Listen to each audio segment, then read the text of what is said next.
Has Donald Trump completely surrendered to Putin, and what will the U.S. role in resolving the Russian-Ukrainian war look like now? This and other topics we will discuss right now. My name is Irina Uzlova, and today with me, as usual, host of YouTube channel Rashkin Report and local elected official in Wisconsin, Yuriy Rashkin. Yuriy, hello, glad to see you. Thank you for joining. Thank you for having me. So we see the next statements by Marco Rubio, U.S. State Secretary. We are tired.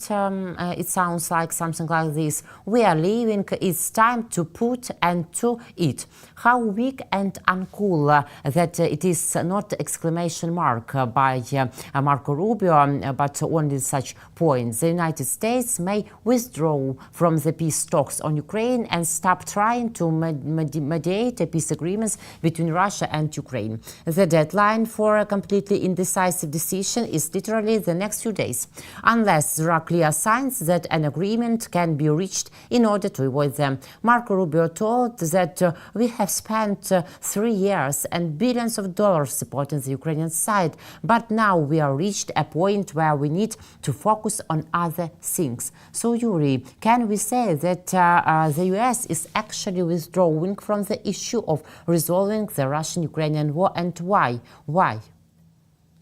This is a very interesting situation that we're observing here with Secretary Rubio stating that in just a few days we're either in or out.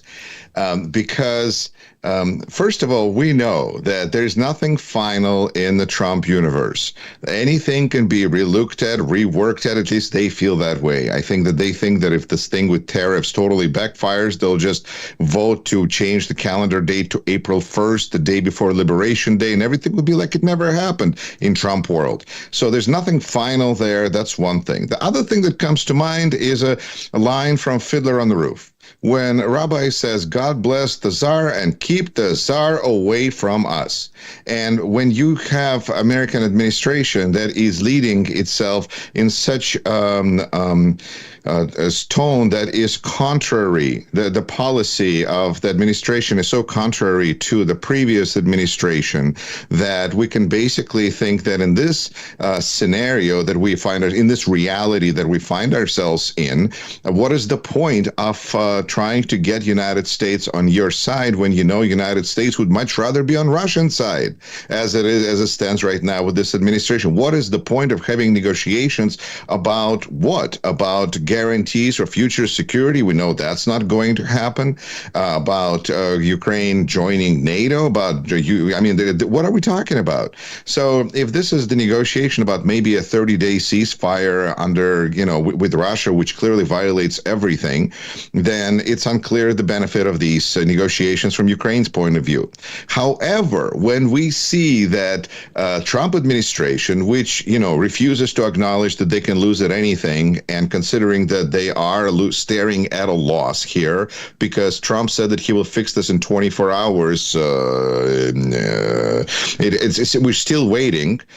So that means that he lost, right? This is what people were wondering. What would happen when Trump would realize that he lost? Well, he doesn't recognize a loss. He only recognizes a win. A loss is fake news. So, and what has he done in the past? He has declared bankruptcy 6 times. And what has he done each time following a bankruptcy? He walked away and said that he was smart to get out when he did. This is what we're seeing now. He's getting out, trying to say that I'm smart to get out, and this is going nowhere. Really interesting. Like, did this occur to you prior to elections, or did it not matter because it was so much easier to say that all it takes is 24 hours? I mean, maybe Trump would do it in 24 hours because maybe he's willing to give it 24 hours. Maybe that's what he meant. He said he's willing to give it 24 hours. And if it doesn't happen, it doesn't happen. But what happens now is we see reaction from Kremlin, which is clearly not happy with this, because they say, like, all of a sudden Peskov comes out and says, no, there are progress. We're making progress. Lavrov is, this old horse is being dragged out to say that, no, there's progress. We're making some things here. Why? Because for Putin, this is the key point of his vision of the future, is these endless negotiations about different things, which really allow him to conquer, hopefully as he sees it, do his military bidding on the field, and have these negotiation process with United States continuously legitimizing Putin and further covering United States in, frankly, blood for what is happening in Ukraine right now on our watch, that United States administration is refusing to acknowledge and assign responsibility for to Russia. So in this situation, it turns out that Russia is more interested in negotiations than it appears Ukraine, because Ukraine says, hey, we're reaching an agreement here on our rare minerals, and that's kind of moving forward, but and that's a different story. But when it comes to the Marco Rubio statement, it's just remarkable that it seems like there's more concern from Kremlin about ending the negotiation process than there seems to be at this moment from anybody else. So that's another part. And of course, we have to acknowledge this is shameful. This is just shameful that United States finds itself in this situation where instead of providing aid to Ukraine, and I'm glad that this administration acknowledged, of course, they got the numbers wrong, but that's I guess okay. I don't know, because they said that Ukraine owed United States $300 to $350 billion, some phantasmagorical number, and now they changed that it's only $100 billion. Which is still not accurate, because the actual number, as I understand it, is close to $119 billion. I mean, it's a number. It's okay to admit a number, right? No, but first it has to be too high, and then it can be too low. So that's nice that this is being acknowledged, but it's still so shameful that even this, the United States fundamentally would find itself in this position where we see people out there that are going to protest the American president for many different things, including his administration's behavior towards Ukraine and towards Russia. That's shameful, but it's a fact. But I know one man among Donald Trump's colleagues and administration who exactly remember about 24 hours, but different 24 hours, not 24 hours for ending Russian-Ukrainian war. No. But his smile is always on his face. I mean, the US Vice President JD Vance. He visited Rome, Italy, and he said and noted that even in the past 24 hours, we think we have some interesting thing to report on, JD Vance noted. A US Vice President said he's optimistic, not like Marco Rubio, that peace will be achieved in Ukraine. He said this after US Secretary of State Marco Rubio threatened to withdraw from the talks. And Vance made the statement, as we see, during a meeting with Italian Prime Minister Giorgia Maloney in Rome. I should notice that Giorgia Maloney visited Washington and met with Donald Trump on April 17. So why are we not so optimistic as JD Vance? And he remember about all optimistic things and 24 hours. Interesting question. When we look at the question of 24 hours and the ever optimistic Vice President JD Vance in Italy or whatever, he wasn't in Italy, but his statement speaks of it sounds suspicious because it doesn't reflect what we understand to be reality. And on top of that, we know that JD Vance is not known to be knowledgeable in this administration. He's certainly not known to be a decision maker, and he certainly has no good feelings towards Ukraine. We know that he's trying to, he doesn't care what happens to Ukraine. I think it's a pretty direct quote. So with that in mind, when he's optimistic, you kind of start to wonder. And the only explanation at this point that makes sense to me is that he wants to promote the Russian point of view, which is the negotiations are ongoing. They're moving somewhere. There's a process here. And because who else is interested in negotiations? Marco Rubio isn't interested, apparently. Ukrainians are interested, but considering what the United States is doing, that's hardly much a help. And so it's Russia, apparently, party that's interested. So when we see some Republican period come out of this and say we need the negotiation process, peace process to continue, to me that's a pretty direct evidence of Russian involvement in supplying bullet points for such person, because it doesn't really add on. So I'm curious to see what politicians we're going to see to come out and speak in support of this peace process, because it looks a little suspicious right now when Russia is the one mostly fighting for it. But how do you think, Yuri, can, for example, Giorgia Maloney, or maybe Paris meetings, yes, where Marco Rubio, Steve Witkoff, and Kit Kellogg were change Trump's approach to war in Ukraine, or bring the U.S. back to a Euro-Atlantic family? I think that there's a lot of hope that is being placed on Giorgia Maloney's, shoulders and she acknowledged as much, because she said that I understand, I'm under no pressure. She said, I understand that, laughing, because obviously there's a lot of pressure. And she seems to have handled it quite well. And this is a kind of a crucible experience because rather than having joint press conferences, we now see this dog and pony show where we see a room full of officials. Also, we need to acknowledge that apparently Donald Trump had his gold guy, designated gold guy, take a look at the Oval Office and redecorate it with more gold, as Donald Trump likes. And so having a conversation there, we see Donald Trump is generally predisposed well towards good-looking European women. I mean, that seems to be a fact. But of course, after that, he knows that as a celebrity, he can do whatever he wants. So it's this kind of a juxtaposition of priorities. In the end, I think that Italy seems likely to continue to enjoy good relations with the United States. Good for Italy. But I will wait and see to see if there's been any change on tariffs, because there has to be proof. There can't be just words. And of course, with Donald Trump, even nice words are already suspicious and a good thing to have, I suppose, but hard to get. But whether there'll be any actions, that's the question, because Italy is facing tariffs like everybody else except for Russia. So we'll see what can happen there. I think that she seems to be the strongest, maybe together with Keir Starmer of Great Britain, two European leaders that seem to be getting along with Trump. But perhaps that just means that Donald Trump is not verbally abusive towards them in personal communication. That's great. But how about some policy? And what kind of reliable policy can there be with Donald Trump? None. And that's why we're having the economic problems that we're having. Well, what can you say more exactly about that meeting in Paris, where Ukrainian delegation was, where we see Marco Rubio, as I noted, Steve Witkoff and Keith Kellogg? Maybe it's like we see like the US and Europe unite again, and they can find other paths, ways to communication, to solve some problems in this negotiation process, or no at all?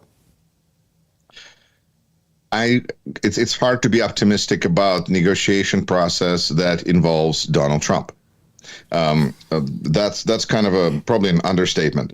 And so what we see with these people is we see a cast of characters, a deck of cards, kind of like almost Alice in Wonderland, where you're all just a deck of cards.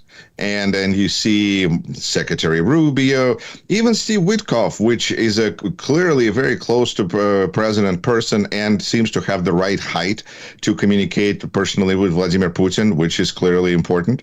Those people, they don't have much weight. I think that Steve Witkoff is good at relaying the Kremlin talking points verbatim to President or to any news station that he gives interviews to, but there's no evidence that he has actually any impact on the decisions that President makes, which seem to be only controlled and influenced by Vladimir Putin. Therefore, I presume the negotiation process will continue, and we shouldn't worry about it ending soon if Russia wants it to continue. And the rest of the characters that we see, whether it's Kit Kellogg, who changes his position as necessary but seems to play the part of a good cop in this situation, or whether, it's it seems fairly irrelevant because we know the decision maker is in Washington and really not even there, but more like in Moscow. So what is going on? There's a shuffling of deck of cards. It's interesting. It's interesting to watch and to discuss, but there's no real information there anymore. We're seeing some kind of a behind the curtain gamesmanship, and to presume that Russia and will join forces with Europe at the end of this and take on Russia. Russia itself doesn't believe that point of view. There's a publication on their SVR website that features a caricature very much in the style of those that may remember World War II Kukryniksy, famous cartoon trio that was popular during World War II in Soviet Union. Very much in that style, a caricature with a Ursula von der Leyen shaped as a swastika being stabbed in the back on one side by Russia and on the other side by United States. And that's the point of view of Russia now. They feel so confident about Donald Trump being on their side that they are making plans for the future. So I think discussing U.S. and European Union or Europe in general coming together doesn't seem to be how Russia sees things right now. Bloomberg reported that the United States has presented its allies with proposals that would allow for a peace deal between Russia and Ukraine, including setting conditions for a cessation of hostilities and easing sanctions against Moscow if a lasting ceasefire is achieved, Bloomberg correspondents report. We see in this article like almost freezing of Russian-Ukrainian war. With that, again, statements by Stu Witkoff about 5 territories, about occupied territories, about power of Russian Federation under these territories. But, Yuriy, we understand that we will never agree to this. So, for what this plan is and for whom? I cannot be shaken in my conviction that Donald Trump really wants to be in Moscow on May 9th for the big parade on Red Square. Nothing that, is happening. He is just going there no matter what happens. If he has to say the negotiation process is over, he doesn't give a damn about Ukraine anymore, and he can just hug Vladimir Putin because Ukraine doesn't matter anymore because, I guess that didn't work. He tried, didn't happen. All right. Hey, Russia. Hi, Russia. How's it going?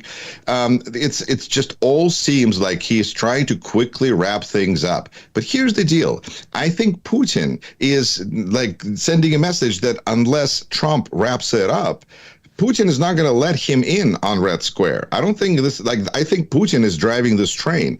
And Donald Trump would like to explain to Putin that he tried. He really, really tried. But this is really hard. And he doesn't do hard. That's not his, work hard.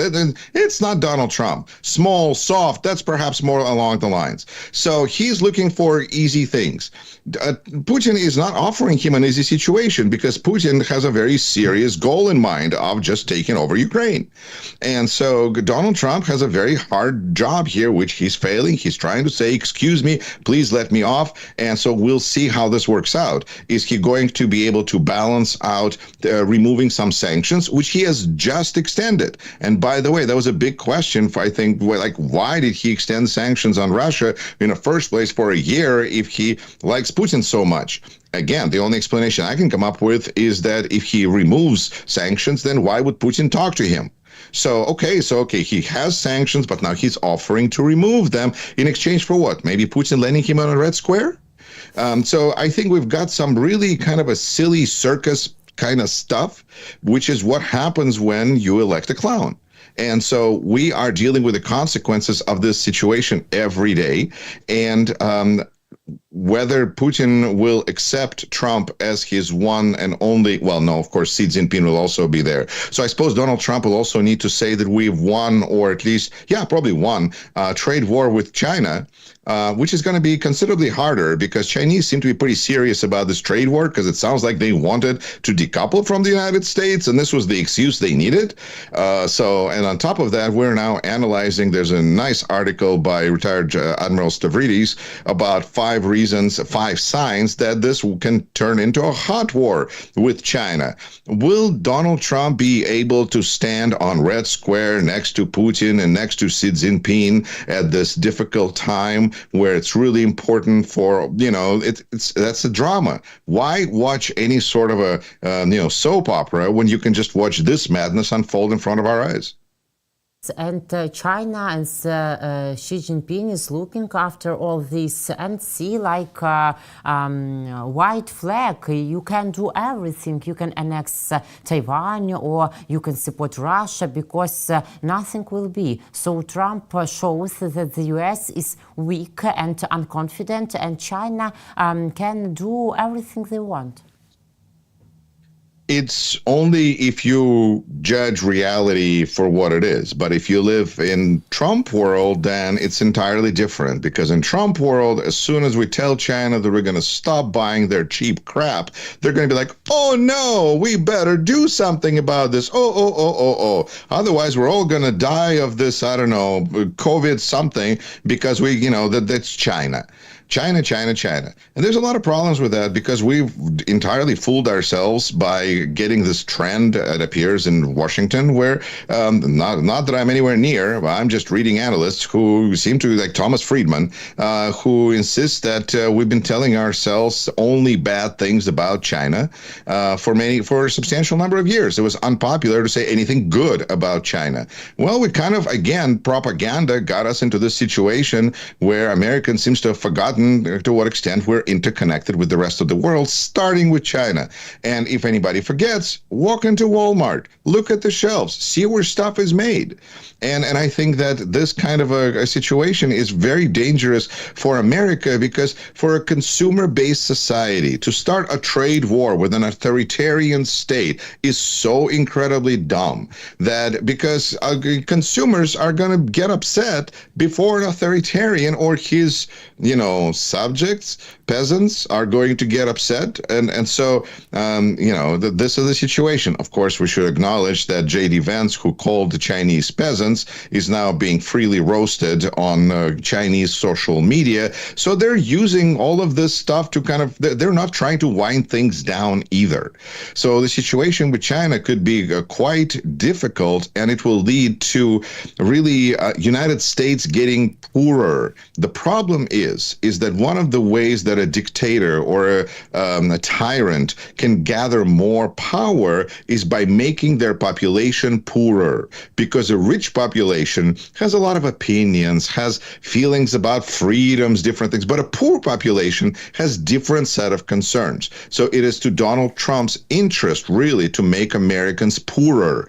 And that's, I think, one of the effects that we're seeing of this trade war with China, not to mention that we are now seeing stories about immigrants self-deporting from United States rather than dealing with our ICE and our border enforcement, which is now going to be lavished by Congress with huge amount of extra funding, probably, and then we have the whole situation with Salvador and that whole mess over there. So the United States is having a heck of a time, and to think that removing sanctions or would be helpful, would be good to China right now, having a war with China seems like a really last thing that any country in our position would want to do.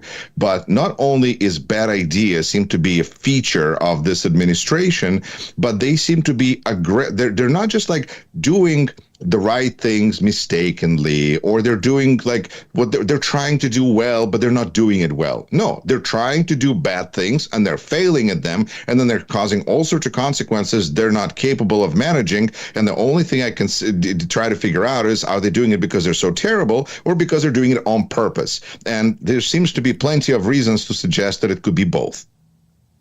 Yuri, we saw several pollsters which have shown this week that Trump's ratings are falling by at least 5%. What main key issues are currently influencing these figures? And can we already talk about a decline in Americans' trust in Trump's actions and policies? Or maybe this only numbers for this period? number one thing that people always associated with Donald Trump is businessman.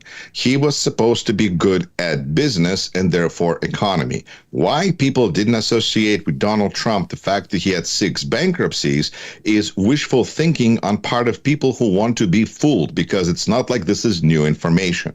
And so what he's likely to do, and what his support is not quite cratering, but it is slowly declining, which is supposed to be a good sign, because when his support craters because of something, then it bounces back. But if it slowly just kind of goes worse and worse and worse, then there's real hope that as part of his declining support, as infamously now said Minority Leader Senator Chuck Schumer, once his support declines to in the 30s, it will be easier to take on him, which is true. And it might be taking just a few more days for him to get there, because every day we have a barrage of bad news that can be assigned, that can be laid at responsibility, be laid at the feet of this administration. So whether you have people who are upset about economy, or about vaccines, or about medications, or about veterans, or about unemployment, or, there's so many issues that are getting to people, and that people are starting to question. And of course, we're dealing with 3 groups of people in the United States, which, let's say, are Democrats, Republicans, and in the middle. And Democrats were against Trump. They still are against Trump. That hasn't changed. But the independents are turning on Trump, and his base is still with him. Again, a reasonable suspicion that his floor is somewhere around 32%. So he's not going to be less popular than 32%, which is interesting. Like, could you have concentration camps and this kind of policies? That I think is really the idea of sending Americans and just native-born American citizens to Salvador is really freaking a lot of people out. This is like even beyond we don't want a king. This is like you can take anybody that you assigned a name or a charge of terrorist, and without due process, you can send that person to Salvador concentration camp. So popularity of president is going down slowly. Also, there's not everybody's paying attention to the news. But as we see news and we see economic information and economic reality and the price increases going up and inflation, that's going to be very much a reality no matter what Donald Trump says. He did say there's going to be like problems and adjustments in the beginning. Yeah, very serious one. So we shall see how this is going to turn out, because I think that there could be an outcome. Because I think that is the problem is what happens as his support collapses, but there's no elections coming up. So we have options like, what are people going to do? And so this is where we see there's going to be another protest on the 19th. There's also hope that, again, lower popularity is that more Republican congressmen, senators will take a stand. Like we see that there's 7 Republican co-sponsors in the Senate against the bill on basically taking a power of tariffs away from president. It's not like they're going to do it tomorrow. Mike Johnson in the House of Representatives already said he's not going to even take a look at it. But the fact is that they're opening the door. They're creating this escape hatch for themselves and for the country, depending on what happens. So there is a little bit of this kind of a movement we're already seeing, but it's still very much premature. It's very much kind of behind closed doors, and we're still not at a point where Republicans are openly, except for maybe Representative Don Bacon, who bravely criticized the president for a couple of issues. We really don't hear Republicans speaking up, and that's so important, is that we need to hear Republican voters, Republican lawmakers, legislators. They're the ones who need to start speaking up and saying what dangerous place this is putting our country in. Yes, and what kind of future will wait to the US and to the whole world? This is a big question, and now we have different answers, not very pleasant, but we have as we have. Yuriy, thank you very much for this true and good conversation, for your opinions and thoughts. See you next week. Take care. Take care. Yuriy Rashkin, host of YouTube channel Rashkin Report and Rashkin Report in English, and a local elected official in Wisconsin, was with me, Irina Uzlova, and with us. Thank you guys for viewing, for watching. Left your comments and subscribe to our YouTube channels. Take care.